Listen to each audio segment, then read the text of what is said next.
시청자 여러분 안녕하세요. 오늘 너무너무 더웠어요. 그래서 다들 더위 먹었다고 하는데요. 날씨가 습하고 덥고 점점 더 더워진다고 하는데 건강 유의해야 될 것 같습니다. 아침 저녁으로는 날씨가 또 좀 떨어졌다가 낮 되면 굉장히 높아졌다가 습하기까지 하고 있으니 모기가 등장을 할 것 같습니다. 모기 등장만큼 무서운 게 저는 없어요. 전 진짜 모기 싫어해요. 모기 물리면 약간 이렇게 알러지처럼 좀 많이 긁거든요. 그래서 또 무시무시한 계절이 시작되었습니다. 장미 대선이라고 하더니 장미가 다 졌다라고 정 변호사님이 말씀을 하셨는데 장미가 피어도 있지만 선거가 이제 며칠 안 남았습니다. 14일 남았나요? 오늘 14일인가? 하여튼 선거가 며칠 안 남았는데 점점 좋은 소식들이 들리고 있습니다. 지지율 조사죠. 아투에서 정례 조사를 했는데요. 이 조사 결과 바로 알아보겠습니다. 2시에 여의도 대하빌딩에서 바로 윤상현 비대위원장님이 아니죠. 선대위원장님과 함께 캠프 소식도 듣고 방송을 했었습니다. 저는요, 또 이 센스있게 또 틀어주셔. 우리 PD. 저 머리 여전히 또 날리고 있죠. 저기가 굉장히 덥거든요. 더운데 바람까지 부니까 머리는 계속 날리고 이마에 머리가 붙어 있고, 그러니까 얼굴은 계속 번들번들하고, 근데 고 박사님은 날리지 않고 다들 머리가 안 날리고 저만 날리는군요. 그래서 원래 오늘 똑딱이 핀을 찌르고 갈까 생각을 했었는데 그건 또 모양새가 안 나서 아까 방송하는 도중에 또 우리 아투 댓글 보면서 제가 댓글에 계속 반응해 드렸었습니다. 그래도 덥기는 했지만 굉장히 보람스러운데요. 갔다 오고 나면 제가 헬릴레해져요. 그 대하빌딩엔 사람도 많으니까요. 자, 법무법인회 정준계 변호사님 모시고 오늘 지지율 41% 방송하겠습니다. 안녕하세요. 예, 반갑습니다. 41%예요? 네, 41%. 41점 몇 프로 아니에요? 41이에요. 아, 그렇습니까? 예, 사실 41점 얼마는 어제 매일신문이가 다른데요. 그렇구나. 우리 아투는 41%라고 저는 알고 있습니다. 그럼 이거부터 오늘 먼저 볼까요? 일단 윤석열 대통령이 오늘 영화 관람을 했다고 하는데요. 네. 그냥 그거는 여러분 자세하게 저희가 보지는 않고 넘어가겠습니다. 윤석열 대통령께서 부정선거 영화 관람을 했다고 하는데요. 04번 뉴스입니다. 04번. 이 뉴스는 보고 가야 될 것 같습니다. 자, 정 변호사님 저기에 있어요. 네. 부정선거 영화 관람에 김문수 후보께서는 선관위 불신받고 다툼이 있다라고 이야기를 했습니다.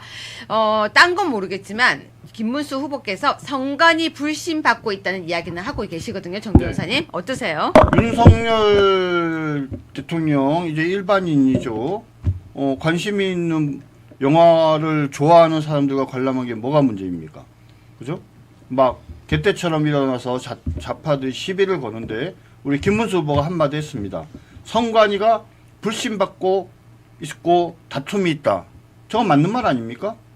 대한민국은요 민주공화국이고 모든 권력은 국민으로부터 나옵니다. 그러면 국민으로부터 권력이 나오는 것은 무엇을 통해서 가능해요? 선거제도를 통해서 가능한 거고, 그렇기 때문에 선거제도는 국민 주권주의를 실현하는 거기 때문에 엄정하고 공개적이고 분명하고 중립적이어야 하고 이런 모든 요건들을 엄격하게 갖춰야 되는 거 아닙니까? 많은 국민들이 야 이거 혹시 부정선거의 소지가 있을 가능성이 있다고 하던데 라고 의심을 하면은, 그죠? 머스민 중앙선관위가 아니 그게 아니고 이건 이렇고 저건 저렇고 보여주고 공개하고 이러면서 걱정하지 마세요 이렇게 하는 것이 올바른 태도 아니에요? 근데 그러질 않고 야 우리는 헌법기관이야 우리가 어련히 알아서 할 테니까 니네 간섭도 하지마 말을 하는 것 자체가 불경스러운 거야 이런 식으로 하면 안 되는 거 아닙니까? 그렇기 때문에 불신을 받는다고 우리 김문수 후보가 얘기했으니까 그 얘기는 100% 맞는 말이죠. 근데 김문수 후보가 요즘 말씀하시는 거 보면요. 저는 저 사진 영상 나오네요. 근데요, 여러분 사실 제가 깜짝 놀랐어요. 정 변호사님이랑. 왜요? 윤 대통령 너무 나이가 많이 드셔버렸어요. 60년생이신데요?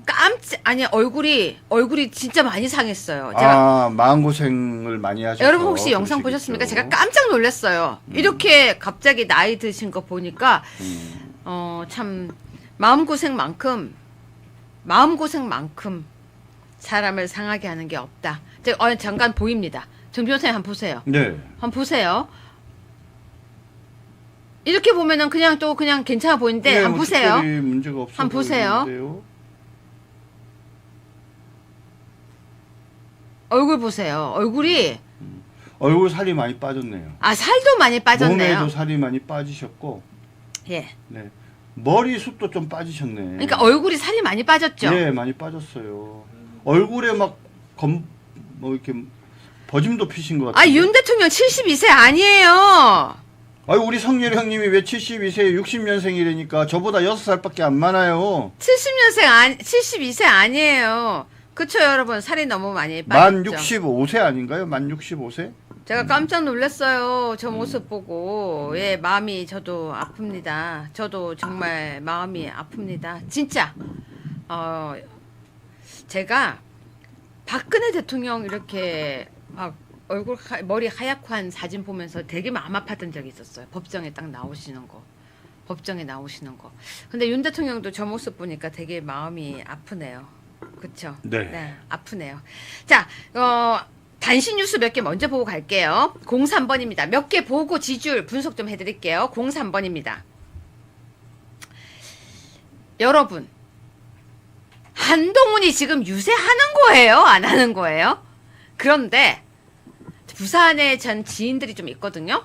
사람들이 그러는 거예요. 거기 온 사람들 보니까 한동훈 티셔츠를 입고 있대요. 한동훈이라고 써져 있는 티를 입고 와 있대요. 사람들이. 그리고 한동훈 팬클럽처럼 이렇게 막 한동훈 이런다는 거예요. 그런데 더 나아가서 한동훈이 또 자기는 김문수와 생각이 다르다고 이야기를 했다는 거예요. 근데 정 변호사님, 저게 지지 유세 맞아요? 지원 유세라는 것은 후보를 지원하는 거 아닙니까? 후보를 지원하는데 후보와 생각이 다르니까 같이 유세를 다니지 않는다. 그럼 이게 왜 지원 유세가 아닌 거 아니에요? 아니, 그러니까 여러분, 그러니까 저도 제가 사는 생각이 다 옳다고 생각하는 게 아니잖아요. 그러니까 저는 보면서 내가 이상하게 생각하나? 저 정상 맞나? 정상 맞나? 여러분, 저게 정상인가요? 한동훈이 지원 유세를 나가요. 그런데 한동훈 이렇게 사람들이 외쳐요. 그리고 김문수 후보 티를 안 입어요. 김문수라고 적힌 건 안 입어요. 그러면서 이재명이 안 돼야 됩니다 이러는 거예요. 근데 그게 아니라 김문수를 이렇게 해야 되는 거 아닌가라고 저는 생각을 해요. 그런데 이것도 뭐 제 생각이지만요. 그런데 저기서 사람들이 한동훈을 외치고 한동훈 티셔츠를 입고 나오는 게 저게 정상인가 싶은 거예요. 그래서 지금 저 모습이 과연 선거운동을 나간 게 맞는가? 여러분, 제가 생각하는 거 맞죠? 제가 생각하는 거. 그러니까 이게 과연 지원 유세인가? 왜 저쪽 개념은 지원 유세가 이렇게 생각하나 싶어요. 그러니까 저게 지금 선거운동인지를 잘 모르겠어요. 선거운동이라는 것은 나온 후보가 네. 당선되거나 또는 낙선되게 할 목적으로 행하는 모든 활동을 네. 선거 활동이라고 얘기를 해요. 그래서 그 선거 활동은 법이 정해준 것만 할 수 있게 지금 대한민국 헌법은 돼 있지 않습니까? 근데 지금 한동훈이 하는 저거는 누구를 위한 선거, 그러니까 누구를 당선되거나 당선되지 않게 하기 위한 어떤 선거 활동 행위라고 볼 수 있는지가 의문이에요. 그러니까 한동훈이 하고 있는 것도 좀 이상하고, 뭐 홍준표가 하고 있는 것도 이상하고. 왜냐면 여러 군데 갈 수 있는데 하필이면 하와이 갔다는 것도 전 이름도 되게 이상해요. 빅 아일랜드. 너무 이렇게 노는 느낌이 들잖아요. 하와이 훌라. 그래서 선거인데 하와이 그것도 이상한데 05번입니다. 친윤이 국민의힘 당권 줄 테니 단일화하자를 제안했대요. 이준석 측에서. 근데 기사 좀 잠깐 밑에 글자 좀 보여주세요. 제가 이거 기사를 제대로 못 봐서. 글자 좀 보여주세요. 정 변호사님 잘 보이시나요? 네네. 한번 좀 읽어봐 주세요. 국민의힘 친윤계 인사들이 개혁신당 이준석 대선 후보에게 차기 당권을 주겠다며 단일화를 하자고 제안했다라는 그런 이야기가 돌고 있다라고 합니다. 개혁신당의 이동훈 수석 대변인이 본인의 SNS에 국민의힘의 인사들이 단일화를 하자면서 전화를 많이 하는데 대부분 친윤계 인사들이다. 그 사람들이 당권을 줄 테니 단일화하자. 들어와서 당을 먹어라. 이런 식의 말을 한다. 이렇게 얘기를 합니다. 근데 여러분, 이준석과 단일화를 하면은 진짜 이길까요? 근데 이준석과 단일화를 하면은 더 싫어하는 사람은 없을까요? 근데 더 나아가서 이준석이 단일화를 하고 나면 당권을 먹어라라고 누가 이야기를 했다면 그렇게 말을 해도 될까요? 자, 정 변호사님 어떠세요? 그런데 말입니다. 저거는 진짜 사적인 관계잖아요. 그러니까 공식적으로 뭐 김문수 후보나 김문수 후보의 측근이 그죠? 이준석이나 이준석을 대리할 만한 사람한테 이야기를 한 게 아니고 방금 말한 그 사람이랑 개인적으로 그냥 알고 있는 국민의힘 쪽의 어떤 사람이 그냥 이렇게 반농담 반진담 삼아서 그냥 야 단일화를 꼬시면서 야 너네가 와서 당권 먹으면 되잖아 이렇게 얘기한 게 다잖아요. 저게 무슨 신빙성이 있는 얘기고 저게 어떻게 무게감이 있는 얘기고 그러냐고요. 그러니까 왜 저게 기사화되는지 모르겠어요. 그러니까 제가 우리 승주 기자님하고 강산 기자님한테 그냥 우리 기자님들이 대통령 해 이런 거랑 똑같은 거 아니에요?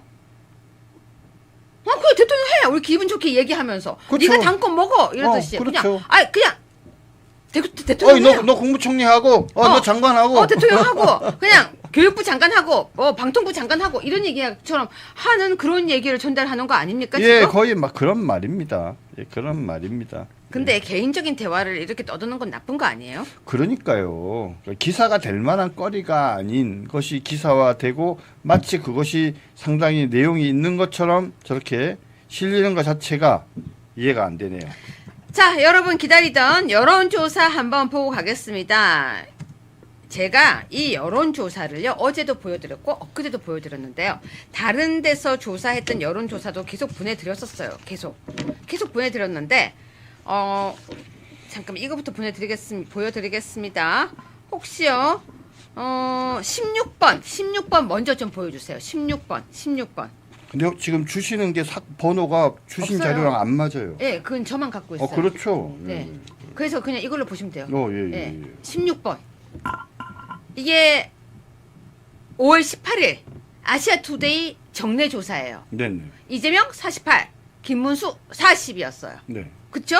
근데 40이 넘은 것도 대단한 거 아닙니까? 저게 며칠 날이에요? 5월 18일. 좀 된 거잖아요. 그러니까 18일. 5월 18일. 그쵸. 예. 21일이니까. 근데 저 여론조사가 의미가 있는 게 지금 현재 중앙선관위에 등록되는 여론조사 가운데에서 최초로 김문수가 40%대를 기록한 그런 어떤 여론조사라는 면에서 의미가 있습니다. 요 직전의 여론조사에서도 이재명과 김문수의 차이는 똑같이 8%였어요.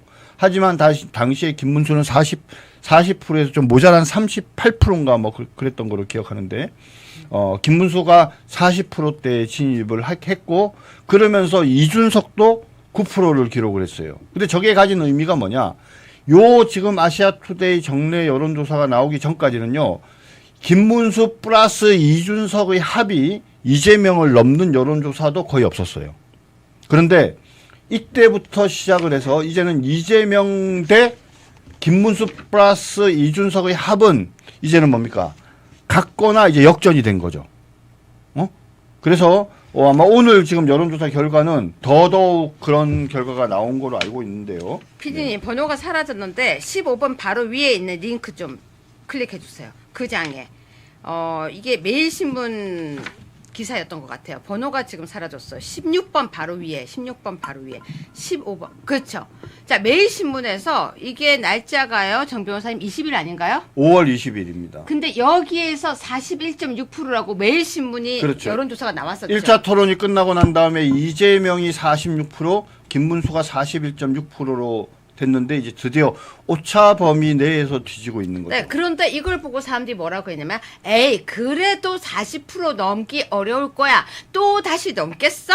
아시아투데이니까 에이 안 넘을 거야. 이렇게 얘기했대요. 근데 매일신문인데요. 그러니까 그렇게 했는데 매일신문이 41.6이니까 에이 그래도 매일신문이니까 한 번, 두 번 정도니까 세 번은 이제 우연이 아니거든요. 네. 자 그런데 01입니다. 01 기사입니다. 정 변호사님 이거예요. 바로 이거 옆에 있는 거. 이제 네, 분석 좀 이거 부전녹삼 찾으러 갔다 올게요. 네.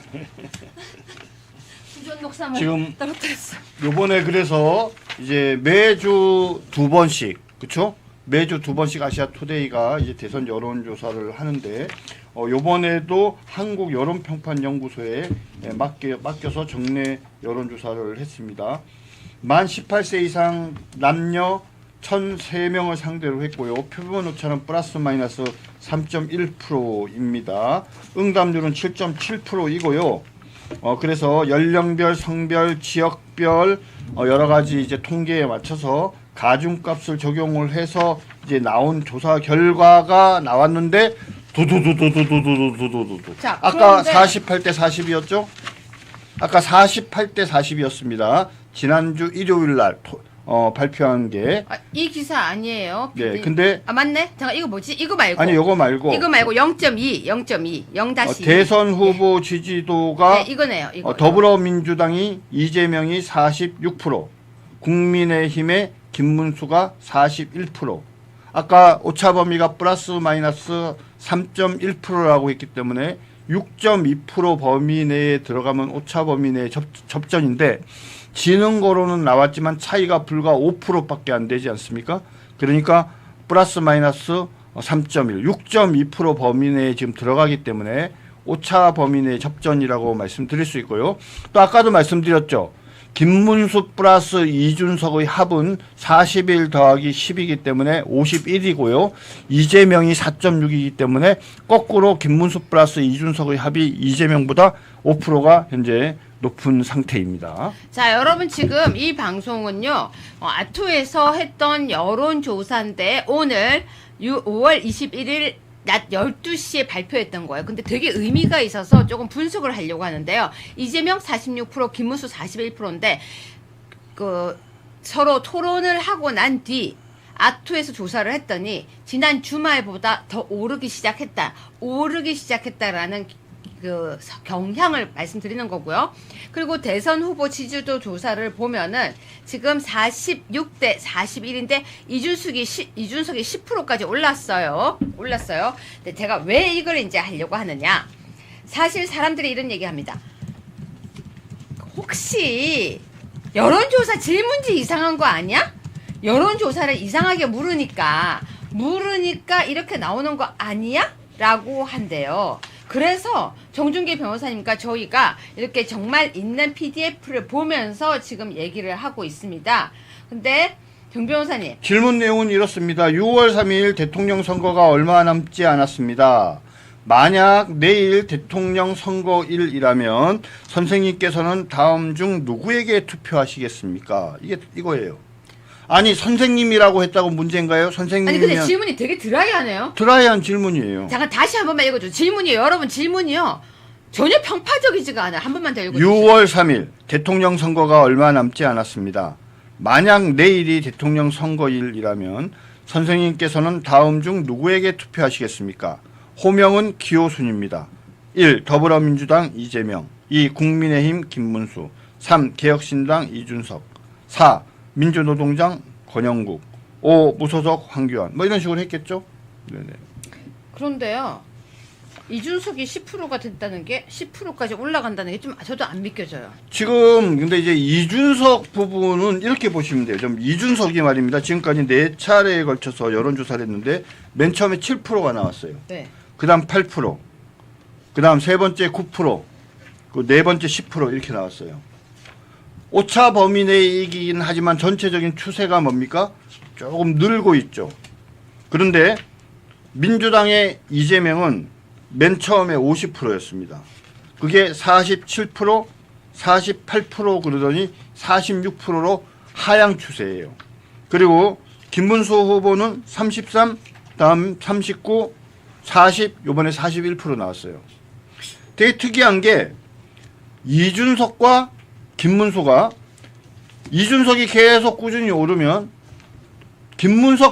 김문수의 표가 떨어지든지 김문수의 표가 계속 오르면 이준석의 표가 꺾여야 되잖아요. 근데 그게 아니라 이준석의 표도 오르고 김문수의 표도 오르고 내리는 것은 뭡니까?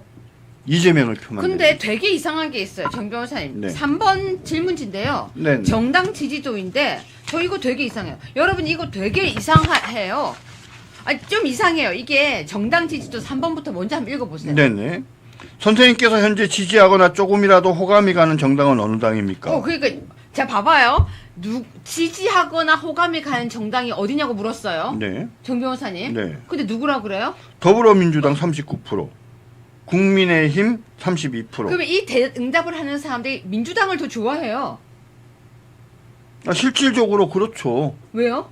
아니 민주당을 지지하는 사람이 많으니까 대한민국에 현재. 그러니까 그대로 좀 여론을 반영하는 그런 거죠. 거예요? 네. 민주당을 좋아하는 사람이 39%나 있으면은 우리 쪽 성향이 아닌 사람들이 더 많이 응답한 거 아니에요? 아니 꼭 그렇진 않죠. 그거는 우리 그렇게 똑같은 게 아니라 사람들 중에 민주당을 지지하는 사람이 많으니까 무작위로 했는데 더 많이 나오는 거죠. 근데 더 이상한 거 2번이에요. 네. 봐봐요, 정 변호사님. 대통령이 되어서 안 될 후보. 예. 아니 대통령이 안 될 후보 이재명 49% 너무 뻔하잖아요. 아니 근데 이상하잖아요. 더불어민주당. 하나도 안 이상해요. 왜요? 자, 저는 보세요. 이게 너무 이해가 안 가요. 이재명이 대통령이 돼서는 안 될 후보는 뭐냐면 김문수를 지지하거나 이준석을 지지하는 사람이 합이라고 보면 돼요. 자 그럼 앞에 보세요. 김문수 지지하는 사람이 몇 프로? 41%. 그 다음 이준석을 지지하는 사람 10%. 합하면 얼마예요? 51%잖아요. 네. 이 51%가 거의 이재명은 대통령이 돼서는 안 될 사람이라고 생각하는 거죠. 너무 정확하게. 아니 그러면은 더불어민주당을 지지하는 사람이 39%인데 왜 이재명을 지지하는 거는 또 더불어민주당을 지지하는 사람은 39%고 네. 근데 왜 지금 뭐냐면 이재명 지지하는 게 46%냐 7%가 더해졌잖아요. 네. 자 조국혁신당 6%. 조국혁신당 있잖아요. 조국혁신당. 그 다음 진보당 1%. 6 플러스 1하면 7이잖아요. 39에 7 더하면 46이잖아요. 정 변호사님 이게 안 이상하시구나. 하나도 안 이상하죠. 분석하는 입장에서는 그러면은 그럼요. 이 여론조사가 정말 이렇게 아주 잘 나온 여론조사니까. 그러니까 여론조사를 더하기 빼기 곱하기 나누기를 해보면 이 여론조사가 아주 정치하고 정확하다는 거죠. 저는 보면서 이거 이상하다고 생각하는데 그럼 정 변호사님 보실 때는 저쪽에서 딴지를 걸 만한 내용이 없는 여론조사예요. 아니 뭘 지금 딴지를 겁니까 지금. 이제 얘네들 지금 난리 났어요 지금. 그런 거예요? 이제는 뭐냐면 이제는 민주당이 보세요. 민주당이 어제부터 큰 변화가 있었어요. 뭐예요? 내부에서 압승, 낙승 기대하고 뭐 여론조사 결과 좋다 50% 넘고 60% 간다 이런 소리 하면 뭐예요? 징계하겠다 지금 그러고 있지 않습니까? 그럼 그쪽도 긴장하는 거네요. 긴장하죠. 두 번째는 뭡니까? 어떻게든지 지금 이준석이 뭐예요? 단일화하지 못하게 만들려고 온갖 수단과 방법을 쓰기 시작했죠. 지금. 아니에요. 또 단일화 하래요. 그쪽에서는. 아니라니까요. 아니에요? 누가 그래요? 누가? 민주당에서 지금 단일화 못하게 하고 있어요. 민주당에서 누가 단일화하라고 얘기해요? 그래 자신만만하게 단일화하라고 하는 사람 없어요 이제. 그래요? 그럼요. 오. 그런데 6번입니다. 정 변호사님. 네. 대통령 선거 결과 예상에 대한 거 한번 보세요. 선생님께서는 6월 3일 결과를 어떻게 예상하십니까? 현재까지는 좀 차이 나게 이재명이 이길 거라고 예상을 하는 거죠. 이게 뭐랑 비슷한 거냐면요. 대한민국과 브라질이 축구 시합을 합니다. 누가 이길 거라고 생각합니까? 라고 물어보면 당연히 브라질이 이길 거라고 생각하는 거죠. 그죠? 근데 누가 이기기를 바랍니까? 라고 물어보면 55%가 나오겠어요? 그렇게 네. 안 나오죠. 그렇게 안 나와요. 그러니까 이게 무슨 말이냐면 현재의 판세는 민주당의 이재명이 유리한 판세인 거는 맞다 이 말이에요. 지금 그렇게 보셔야 돼요. 그렇군요. 지금 그러면은 이준석과 단일화를 하게 될까요? 이준석과의 단일화 여러분들 어떻게 생각하십니까? 자, 시청자 여러분은 어떻게 생각하십니까? 이준석과 단일화를 해야 한다? 자, 아니면 안 해야 우리가 한다? 단일화를 보는 관점은 두 가지예요. 당위론적인 관점과 현실론적인 관점이 있거든요. 당위론적인 관점에서 해야 된다라는 것과 현실론적인 관점에서 단일화를 해야 된다라고 얘기하는 게 꼭 같지는 않아요. 근데 현재의 상황에서 단일화가 필요한 최소한의 조건은 뭡니까? 단일화를 하면 이길 수 있는 경우에 단일화를 해야 되겠죠. 네. 그죠? 자, 그러면 단일화를 하면 이길 수 있을까요? 근데 되게 특이한 게 있어요. 단일화를 한다고 해서 이준석 표가 다 우리한테 올까요? 그러니까 이런 거죠. 그래서 아까 우리 윤상현 우리 의원도 그 말씀을 하던데 일단은 김문수 후보의 표가 적어도 이재명과 오차범위 내에서 들어와서 상승 곡선을 그리면서 오차범위 내에 들어가는 것이 중요하다. 지금 같은 경우죠. 그죠? 그런 상황에서 김문수의 표의 합과 이준석의 표를 합하면 이재명을 넘는다. 이 두 가지 요건이 갖춰져야 돼요. 근데 지금 갖춰졌죠. 자, 그럼 이제 마지막 문제가 그거죠. 이준석이 만약에 그만두면 이준석을 지금 지지하는 사람이 10%인데 그 중에서 뭡니까? 5대5로 갈라지면 뭐예요? 아무 소용 없잖아. 응? 오히려 저쪽이 6을 가져가고 우리가 4를 가져오고 가면 더더욱 하면 안 되잖아요. 근데 만약에 한 7대3 정도 가져오면 어떻게 돼요? 그러면 4%를 우리가 이기는 거잖아요. 그럼 아까 앞에 지금 몇 프로? 5% 차이였잖아요. 그럼 1% 차이로 붙는 거죠. 만약에 8대2로 가져가게 되면 뭡니까? 역전이 되는 거죠. 그리고 단일화를 함으로 인해서 누구를 찍을까 고민하던 잘 모름, 무응답층이 이쪽에 붙는 것까지 생각을 한다면은 그러면은 단일화의 효과는 현실적으로도 상당히 있을 수밖에 없다. 그렇게 보는 게 저는 맞을 것 같고요. 자, 그럼 여러분의 설문조사를 한번 해보겠습니다. 이준석과의 단일화를 해야 한다? 1번. 안 해야 한다? 2번. 한번 눌러봐 주세요. 정말 여러분 생각을 한번 들어볼게요. 자, 이준석과 단일화를 해야 한다. 1번. 이준석과 단일화를 하지 않아야 된다. 2번입니다. 한번 여러분의 생각을 찍어봐 주세요. 자, 정 변호사님 7번 뉴스가 7번이 또 되게 의미 있더라고요. 네. 개헌시 최우선 추진사안이라고 물어봤는데 이게 뜻밖에도 검찰의 영장 청구권 독점 규정 폐지가 1등으로 나왔어요. 그 다음에 국회의원 불체포 특권 폐지, 국회의원 국민소환제 도입, 대통령 불소추 특권 폐지, 대통령 거부권 행사 제한, 감사원의 국회 소속 이관 이런 식으로 나왔습니다. 근데 이제 이 내용을 쭉 읽어보면요. 네. 개헌 논의에 있어서는 저기 민주당과 좌파들의 어떤 논의에 네. 거의 모든 사람들이 매몰돼 있고 빠져 있다. 그죠? 진짜 개헌시 최우선적으로 해야 될 게 뭡니까?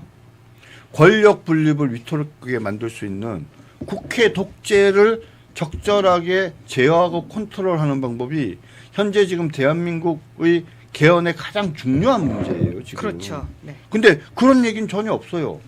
검찰의 영장 청구권 독점 규정을 폐지한다는 것은 이게 뭘 말하는 거예요? 경찰도 영장을 청구하고 검찰도 영장을 청구하자는 얘기인데 이렇게 되면 무슨 얘기입니까? 지금은 영장이 한 10개 청구되던 게요. 영장이 뭡니까? 경찰 대 검찰이 비교가 안 되잖아요. 숫자가. 만약에 그렇게 되면은 한 달에 평균 100건이 청구되던 구속영장이요. 제가 보기엔 적어도 한 300건에서 500건은 청구될걸요.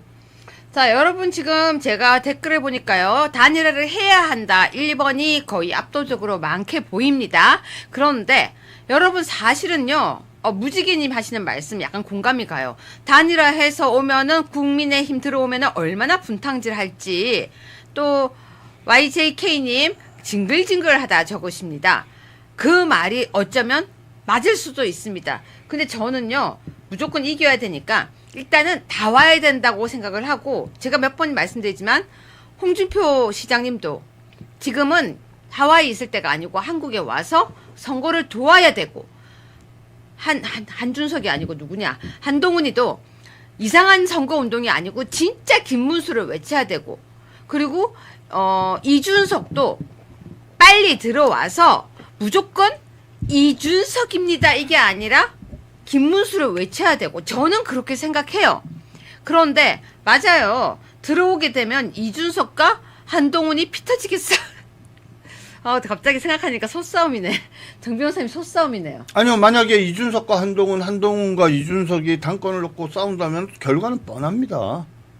제가 보기에는 이준석이 이번에 대승적인 자세로 단일화에 임하고 그래서 나중에 이제 합당을 하는 걸 전제로 해서 전당대회를 하게 되면은요, 저는 이준석이 한동훈을 이긴다고 생각을 하고요. 그리고 이준석이 도와달라고 하면, 그동안 여러 가지 좀 하고 싶은 말도 많지만 대승적인 차원에서 저는 조금 도와줄 수도 있을 것 저는 같습니다. 아니에요. 저는 이준석이 못 이긴다고 봐요. 그렇습니까? 의원 숫자에서 밀려요.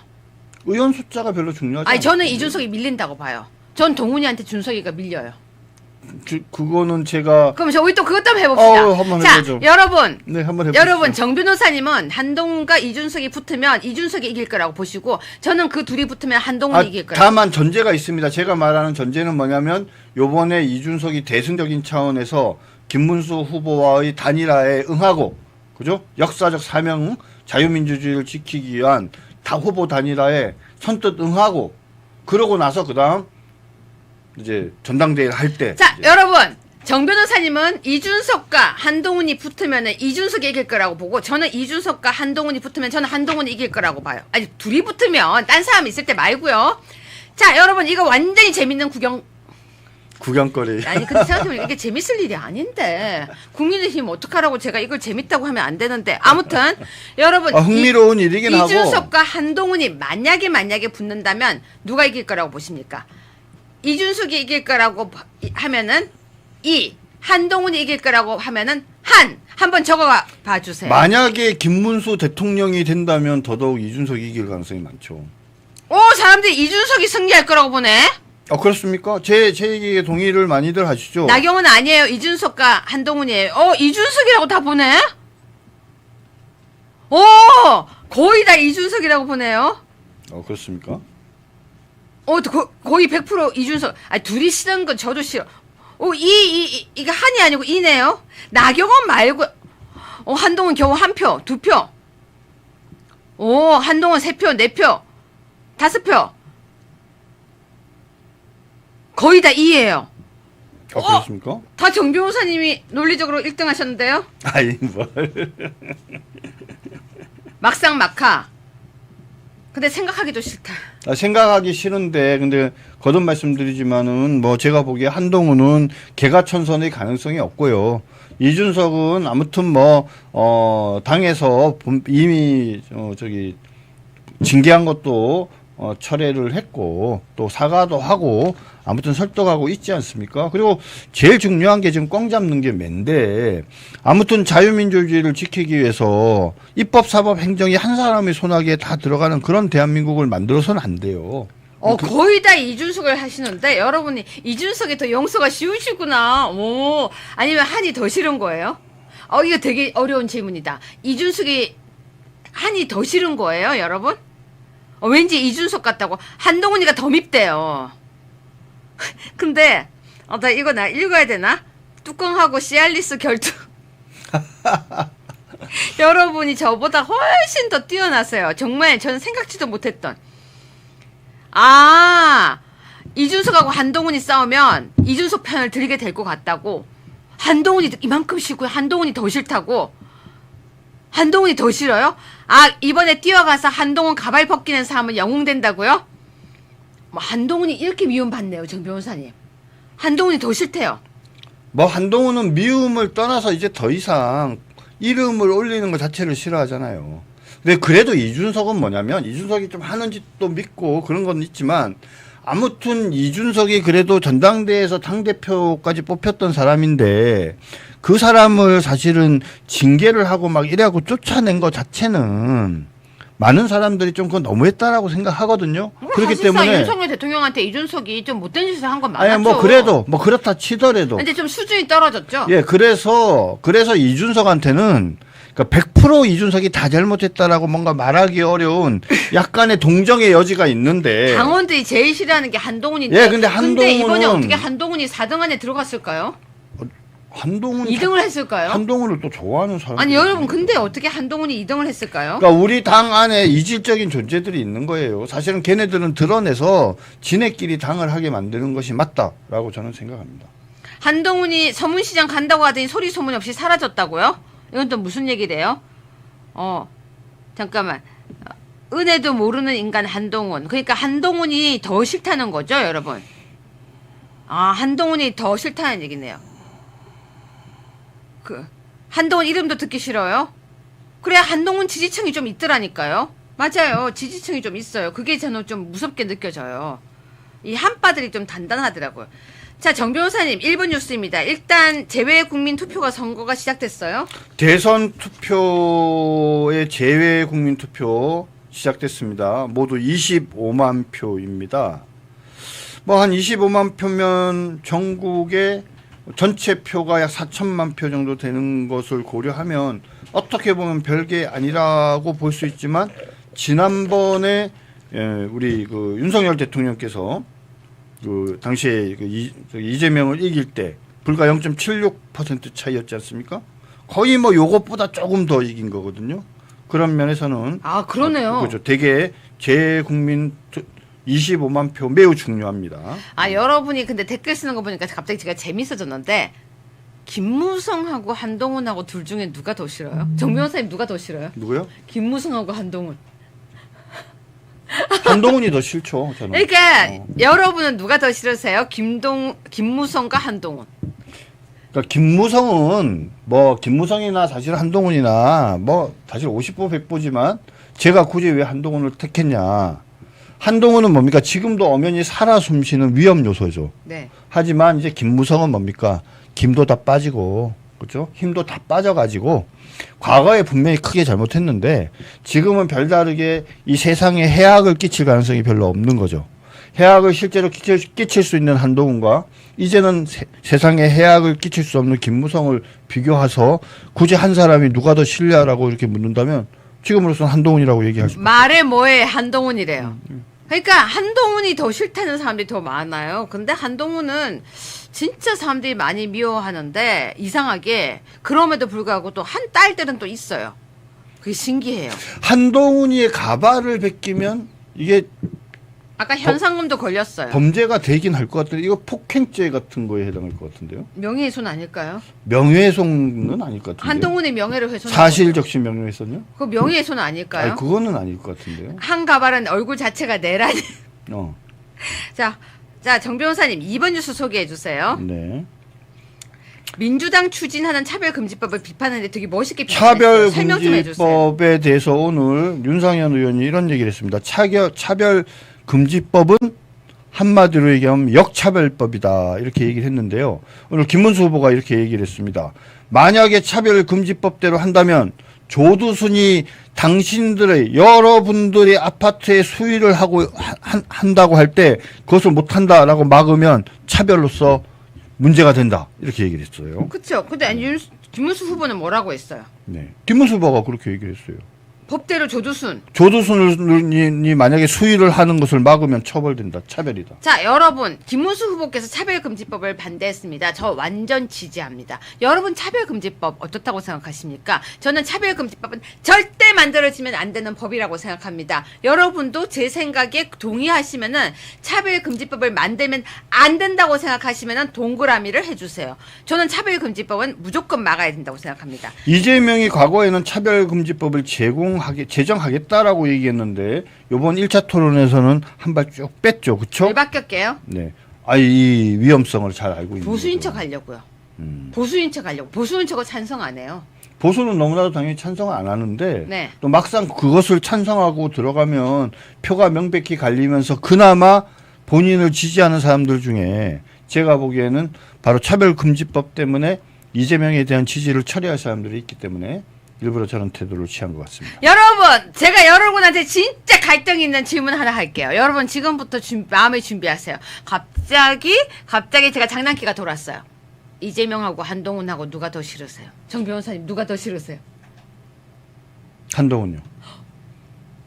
제명이를 이겼어요? 저는 뭐 이재명 한동훈 하면서 한동훈이 더 싫습니다. 여러분은 이재명과 한동훈 중에 누가 더 싫으세요? 정 변호사님 너무 쉽게 한동훈 이러네요. 네. 여러분 이재명과 한동훈 중에는 누가 더 싫으세요? 이거 되게 재밌네. 아니 여러분이 정말 한동훈이 동훈이? 이제 이재명 나왔어요. 이재명. 한동훈 진짜 많이 싫어하네요. 사람들이. 자, 정 변호사님 3번 뉴스 소개해 주세요. 네. 지금 방탄조끼가 계속 문제가 되고 있습니다. 방탄조끼만 문제가 되는 게 아니라 방탄유리까지 지금 문제가 되고 있는데 네. 김문수 우리 후보가 한마디 했습니다. 나는 방탄조끼 필요 없다. 잘못이 있으면 나한테 총을 쏴라. 아 정말 멋지네요. 아 그리고 옷도 이렇게 여는 거 보셨어요? 예, 봤습니다. 잠바를 이렇게 잠바인지 뭔지 이렇게 옷을 보면서 나 방탄복 안 입었다고 이렇게 하는 거예요. 더군다나 지금 오늘 김문수 후보는 경호처 직원들 나와 있는 사람들 다 돌려보내가 6명만 남겼다는 거 아닙니까? 경호처 6명이요? 예, 6명만 남기고 30명인가 되는데 다 돌아가라 그랬대요. 야 이렇게 사람 필요 없어. 내가 지금 대선하면서 국민들을 만났는데 니네들이 너무 방해해. 다 나가. 최소한은 사람만 남아. 그래서 6명만 남고 전부 다 복귀했다고 합니다. 그냥 저 이재명한테 갖다 주면 될 것 같아요. 오늘 남은 사람들 있지 않습니까? 30여 명 중에 6명 빼고 다 복귀라는데, 아이고, 저기 이재명 데려다 주세요, 이재명.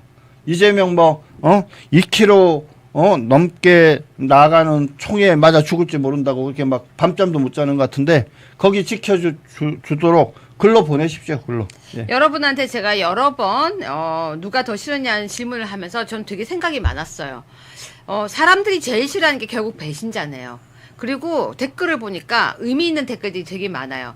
바깥의 사람보다 내부의 적, 내부의 내 식구가 나를 공격하는 게 더 싫다. 정말 내부의 내 적이 나를 배신하는 게 더 싫다. 이렇게 생각하시는 것 같아요. 저도 그렇게 생각합니다. 결국은 도리죠, 도리. 도리를 어긋난 거, 신의를 배신한 걸 더 싫어하는 것 같아요. 정준계 변호사님. 그런데 네. 5번입니다. 김용태가 비대위원장으로 잘하는 건 잘하는지 모르겠지만 이런 발언은 좀 안 했으면 좋겠어요. 저는 거듭 말씀드리지만 김용태가 참 PR을 구분하지 못한다. 윤석열 대통령 탈당 문제도 계속 말씀드렸잖아요.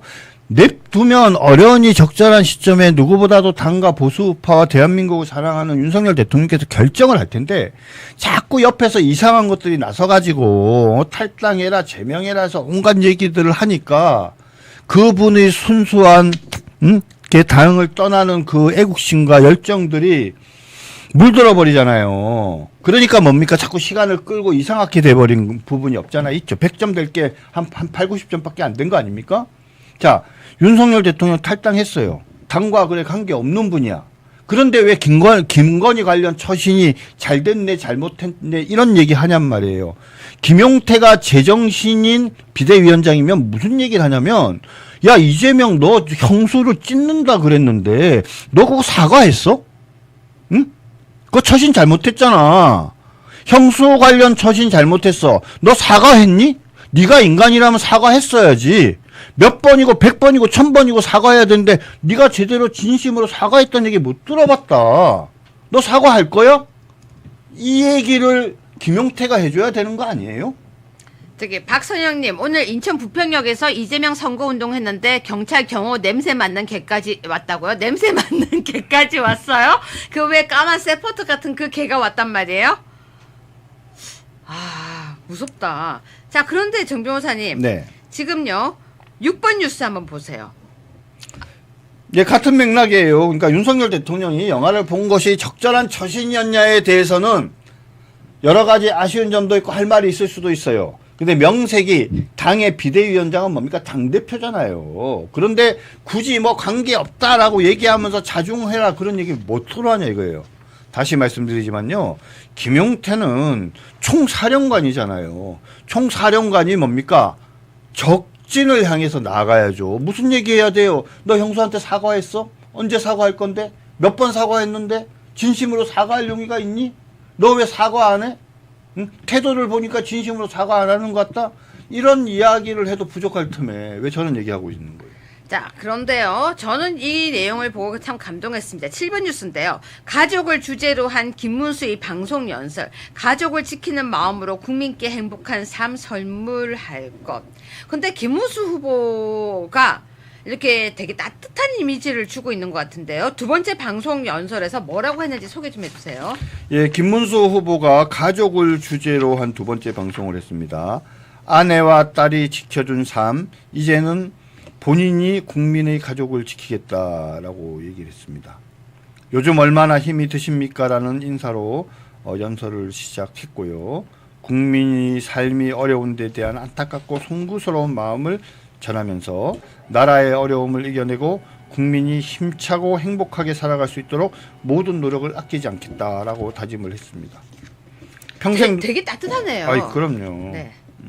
평생 노동운동을 하고 정치를 하고 공직에 있으면서 아내의 덕, 가족 덕을 참 많이 보고 살았다. 대학에서 재적당하고 노조 활동을 하면서 아내를 처음으로 만날 때부터 결혼 이후 힘든 삶을 살아온 가정을 소개하면서 아내에 대한 고마움을 털어놓았다고 합니다.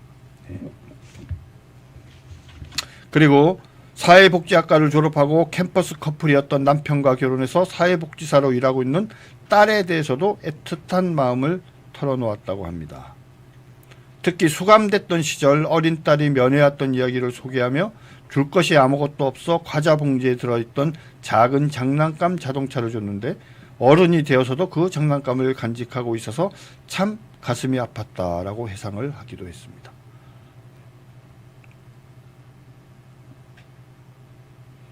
네, 좀 더 읽어주세요. 네. 내용을. 네.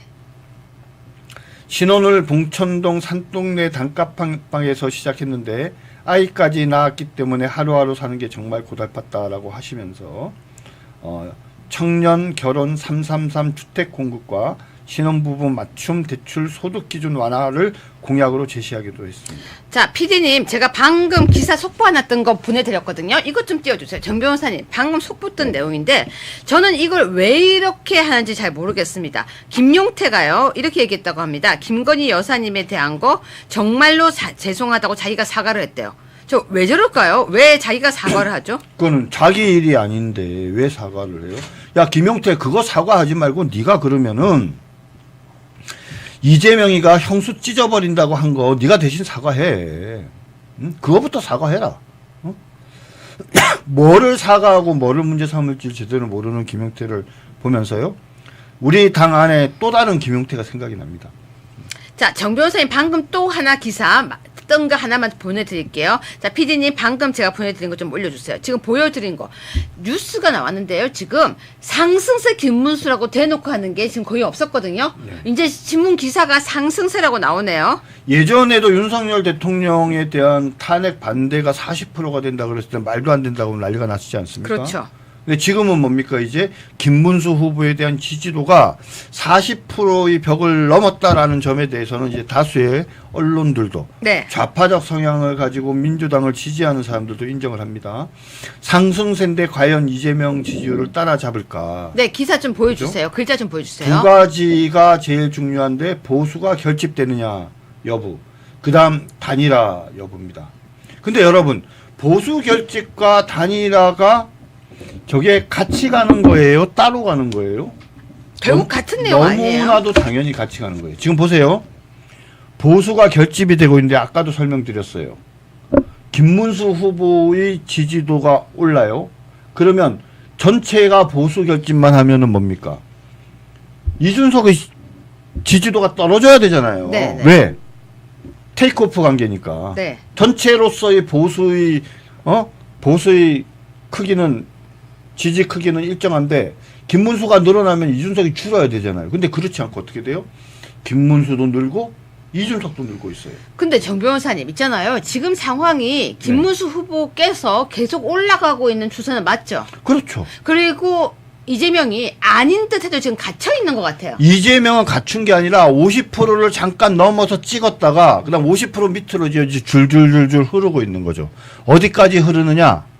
48% 지금 밑에까지 지금 흘렀잖아요. 네. 쟤네들이 지킬 수 있는 마지노선이 48%거든요. 네. 근데 지금 보면은 오늘 나온 여론조사 결과를 보면 지금 46%가 48, 저 봐요. 이거 무섭잖아. 그러니까 지금 뭔가 내리고 있어요. 네, 46%가 나왔거든요. 그러니까 지금 이게 뭐냐면 이 46%는 어디서 빠지는 거냐. 권영국한테 빠진 한 1%도 영향이 있을 거예요. 약간의.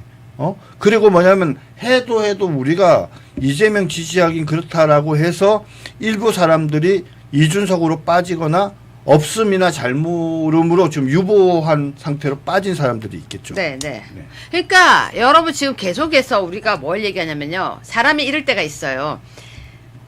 해도 안 될 때가 있어요. 안 될 때 있죠. 해도 안 될 때 있어요. 아무리 해도 안 될 때 있습니다. 그런데 이게 가능성이 보이기 시작할 때는 정말 조금만 더 하면 될 때가 있어요. 근데 지금 정도면 정 변호사님 이거는 아직까지 남은 시간 동안 뒤집어질 수 있는 거죠. 뭐 표현을 하자면 이런 거예요. 그러니까 마라톤을 하는데 한 35km, 42.195km잖아요. 한 35km 정도를 지나서 이제 한 7km 정도가 남아 있는 상황에서 뒤쳐져 오던 2등 주자가 이제 뭐 뛰고 속도를 내기 시작을 했는데 앞에 전혀 보이지 않던 1등 후보가 가시에 이제 눈에 거예요? 보이기 시작하는 거예요, 이제. 그러니까 보이지 않는 후보를 쫓아가는 것과 네. 눈에 보이는 후보를 쫓아가는 건 되게 다르거든요. 근데 정 변호사님 아까 고 박사님이 그러셨잖아요. 네. 경남 그러니까 TK, PK가 사실 지금 이재명에게 간 표가 꽤 된다면서요. 지금 현재까지 보면은 이런 거예요. 자, 대구 경북 지역에서요. 이재명이 30%를 넘는데 질 수가 있습니까? 없어요. 이재명이 대구 경북 지역에서요. 30%를 넘으면 이재명이 이겨요. 자, 또 PK 지역에서 부울경 지역에서 만약에 이재명이 40%를 넘으면 어떻게 될까요? 이길 수밖에 없어요. 응? 그게 무슨 말이냐면 보세요. 대구 경북이 7대3이라고 만약에 쳐요. 그러면 40%의 차이가 나잖아요. 그렇죠? 대구 경북 인구 곱하기 0.4. 그다음 부산 울산 경남에서 그쪽의 표 곱하기 만약에 6대4 하면 20%잖아요. 인구수 곱하기 0.2의 합이. 응? 호남 지역에서 9대1 정도가 나오면 80% 차이가 나잖아요. 광주 전남북 호남 인구 전체 곱하기 0.8의 합보다 어느 정도 많아야 되냐면 한 40만에서 50만이 많아야 충청 지역에서 쌤쌤하고 수도권 지역에서 조금 떨어져도 지킬 수 있는 거거든요. 근데 대구 경북에서 30%가 넘어가고요. PK 지역에서 40%가 넘어가면요. 이 표차가 안 나요. 표차가. 그러니까 영남 지역의 표차가 호남 지역의 표차와 똑같아. 그럼 나머지가 뭡니까? 충청 지역과 서울, 경기 이쪽 수도권 지역인데 여기는 기본적으로 뭡니까? 민주당의 지지표가 한 표라도 더 많을 수밖에 없잖아요. 그러니까 졌다는 얘기죠. 자, 그런데 지금 서서히 변하고 있죠. 서서히 변하고 있죠. 오늘 고성국 박사님이 이런 얘기를 했습니다. PK 지역의 민심이 바뀌는 데는 4월이면 충분하다 이렇게 얘기를 했어요. 지난번에도 되게 박빙이었는데 막판에 갑자기 여론이 싹 돌면서 차이가 벌어져서 당시에 제가 알고 있기로는 대구 PK 지역에서 아마 30% 조금 넘는 것밖에 안 됐죠. 그러니까 65대 35가 돼버리면 몇 프로 차이예요? 30% 차이잖아요. 20% 차이와 30% 차이가 얼마나 크겠어요? 여기가 7.5 대 2.5가 되면 얼마예요? 50% 차이라니까?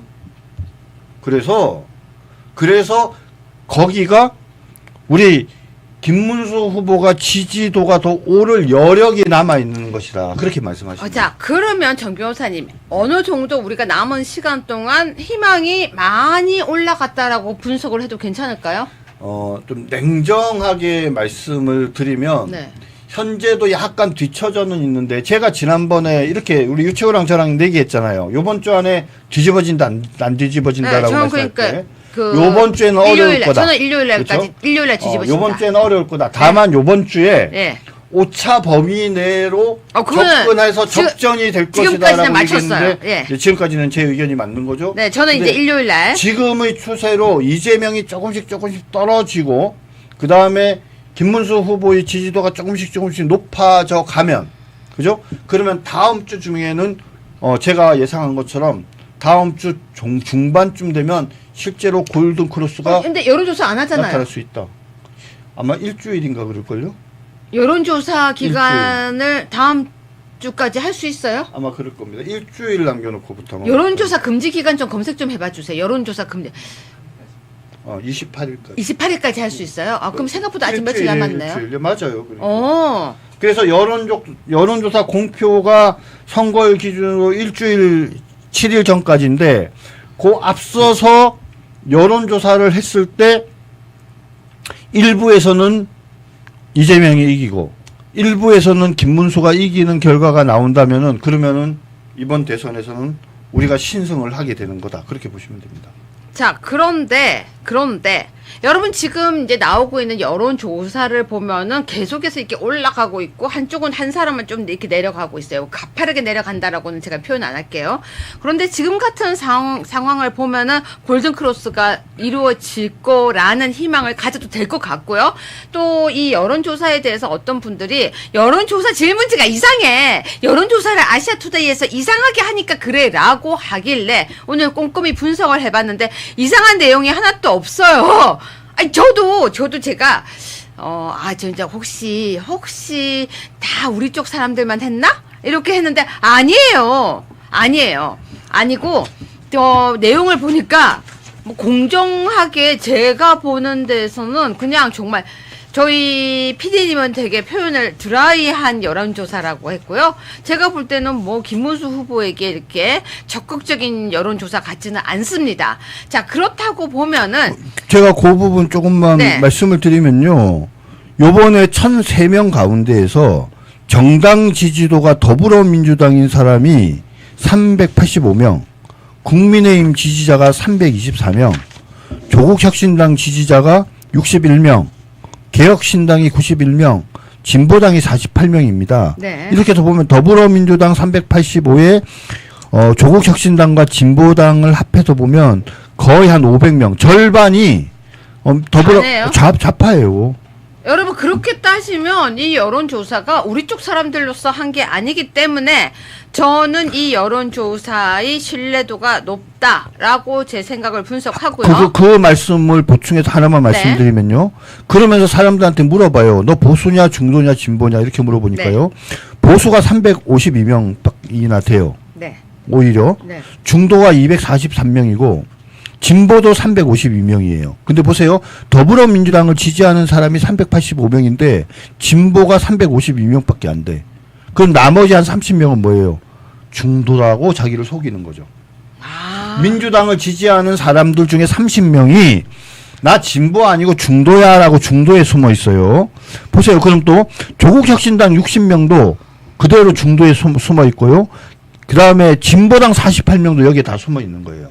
실질적으로 중도라고 이야기하는 사람들 중에 상당한 숫자가 좌파적 성향을 가진 사람이 자기가 중도라고 대답을 하고 이 여론조사를 한 겁니다. 그럼에도 불구하고 지금 46대 41이 나왔다라는 것은요. 사실상 이미 뭡니까? 아주 치열한 각축전을 하고 있는 상황이다라고 분석해도 거의 무방하다고 생각합니다. 자, 정 변호사님, 지금 우리가 여론조사가 아시아투데이에서 40% 넘은 게 이제 연달아 2번이 나왔습니다. 네. 자, 그렇다고 하면은 이제 어떨지 오늘 이제 결과를 보고 마무리 말씀 정리해 주세요. 예, 그래서 저는 요번 주 이제 토요일 날 하는 저기 아투의 여론조사 결과가 되게 기다려집니다. 왜냐면 유채구가 발표죠. 예, 일요일 날 발표죠. 예. 유채구가 요번 주말 지나면서 역전될 수 있다라고 얘기를 했는데 뭐 마음 같았으면 그렇게 됐으면 좋겠지만 제 생각에는 요번 여론조사까지는 역전까지는 안 나오고 정말 근접해서 붙을 거라고 이제 제 생각에 한 3% 내외까지 붙을 거라고 좀 생각을 하는데 그러면서도 마음으로는 유채구 말이 맞기를 원합니다. 지금 상황에서 제일 중요한 건 뭐냐면요. 이재명이 방탄 쫓기 있고 이재명이 방탄 유리하고 이런 게 중요한 게 아니라 우리가 자유 대한민국을 구하겠다는 굳은 마음을 가지고요. 대승적인 자세로 이렇게 뭉치고 단결하는 게 중요합니다. 그러니까 자꾸 분열을 일으키는 뭐 한동훈이 이상한 애들 있잖아요. 걔네들 뭐 비판해도 소용없어요. 걔네들 씹어도 소용없고 우리는 뭐만 하면 돼요? 우리 후보인 김문수 후보를 중심으로 대동단결해서 기필코 대한민국의 자유민주주의와 희망찬 대한민국의 미래를 지켜내겠다라는 의지를 갖는 것이 중요하다고 생각을 합니다. 네, 일단 구전녹삼 한 잔 드시고요. 네. 귀한 날, 귀한 분을 위한 최고의 선물 구전녹삼. 나라를 생각하는 귀한 분을 위해서 애국노경 구전녹삼 소개할게요. 가장 귀하고 비싸다는 러시아산 아바이스크산 원용에 국내산 약재를 넣어 정성껏 만들었습니다. 국내산 재료, 평강 기술로 황금 배합해야 만든 이 제품은 가족이나 친지, 귀한 분들에게 선물하시라고 아투TV를 통해서 특가 세일을 마련했습니다. 0504-0824-2172로 굳은 녹사 문자 보내시면 전문 상담원이 전화 드리겠습니다. 시청자 여러분, 지지율이 올라가고 있다는 기쁜 소식은요, 사실은 방송할 맛도 나게 합니다. 뭐 그런 상상은 안 해봤지만 방송 중에 지지율이 계속 떨어지는 거 할 맛이 저도 나겠습니까? 그런데 지지율이 올라간다라는 내용을 보니까요, 이거 될 것 같다는 생각이 들면서 희망을 계속 이야기하면서, 그리고 좌파들이 불안해하는 모습을 보니까 조금 즐겁기도 하죠. 그리고 우리에게는 김문수, 설란영이라는 커플이 있습니다. 드라마는요, 가장 재밌는 드라마는요, 이렇게 하다가 반격을 하면서 갑자기 막 위기가 나타나고, 그러면서 나쁜 놈들을 죽여가다가 갑자기 막 이게 막 주인공이 울다가 그러다가 주인공이 짠! 하는 게 가장 재밌는 드라마입니다. 드라마 최고 절정이 시작될 겁니다. 여러분, 우리가 희망을 잃으면 모두 잃는 것인데요, 지금은 희망을 가지는 것이 아니라 좋은 일이 생길 것 같습니다. 네, 시청자 여러분, 오늘요 날씨가 되게 더워서 우리 PD님 되게 힘들어했어요. 근데 더위를 진짜 먹는 것 같아요. 왜? 날씨가 이상하거든요. 근데 더위 먹으면 어떻게 될게요? 몸에 힘이 없고요, 몸이 나른하고요, 눈동자가 풀리고요, 그리고 손과 발에 힘이 없어요. 그 다음에 나중에는 못 일어나게 되고 길 가다가 툭 쓰러집니다. 따뜻한 물도 많이 드시고 또 설탕물도 좀 드시고 하면서, 갑자기 설탕물 하니까 강아지 키우는 느낌입니다. 강아지를 이렇게 아프면 설탕물을 이렇게 주거든요. 자, 건강 챙기시고요. 내일은 더 좋은 일이 있을 겁니다. 지금 김문수 대통령 파도가 일어나고 있다. 방송 잘 봤습니다. 화이팅! 웃으면서 살아요. 짝짝짝! 여러분 너무너무 감사하고요. 박경련님 아까 라이브 중에 센스 있는 댓글 감사합니다. 그래서 그 댓글 보고 제가 또 바로 이야기해 드렸습니다. 법무법인회 정준계 변호사님, 그리고 우리 스패너 박경련님, 그리고 우리 PD님, 승주 PD님, 강산 PD님, 그리고 방송 봐주신 모든 분들, 간포항 이름부터 너무 좋아. 감사합니다. 내일 더 좋은 소식 가지고 찾아오겠습니다. 더위에 편안한 저녁 되세요.